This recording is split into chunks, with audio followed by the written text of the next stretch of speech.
Here we are, right at the tip of the Llŷn Peninsula. To the south we've got St David's. Behind me here is Bardsey Island. Over to the west here we've got the Wicklow Hills in Ireland. And right to the north is Holyhead in Anglesey, so we can actually see the most northerly and southerly tip of the west coast of Wales. Straight down there we've got the fishing village of Aberdaron. I'm Arwel Jones and I was the project officer on the Cadw'r Lliw and Llŷn project, which was been running on the Llŷn Peninsula from 2004 to 2009. The main aim of the project was to improve the coastal heathlands of Llŷn so that they could be managed and grazed by local farmers. The main work involved with the project was improving the boundaries of the sites, which included stone walling and fencing, and bringing water onto sites which could allow the sites to be grazed by cattle and sheep.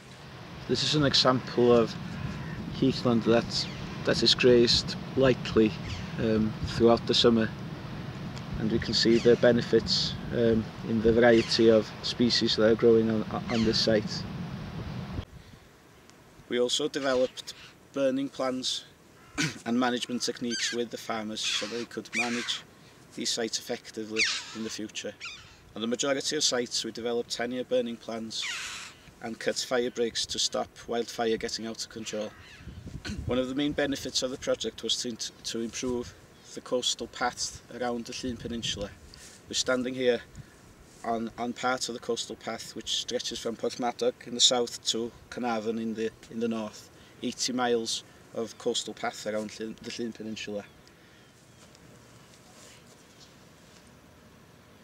As part of the project we've seen a huge improvement in the quality of the heaths of Llŷn and the understanding of the local farmers of maintaining this unique and very important habitat. We've just tripped over a lizard on the way up on the coastal path, and we've got choughs all flying up above us here. You can see two choughs here just hovering above the heathland site in Pennaceal. You can hear them cooing, their distinctive calling. Through the project we've tried to introduce grazing by heavier animals on some of the sites, just to get a variation in the grazing between cattle and sheep.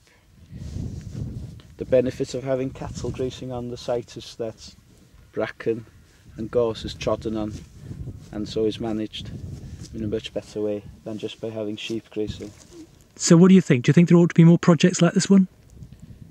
Yes, I think we should have more projects like this. Certainly it's improved the access to these kind of sites, and hopefully as well from a farming point of view it shows the value of maintaining these traditional heathlands to the future. We need to look long term if we're going to work on heathland sites that have been around for thousands of years. We need to look at maybe 5 or 10-year projects that will have a long-term effect on these sites. We've achieved a lot in 3 or 4 years with this project, but we need to take that work forward again if possible.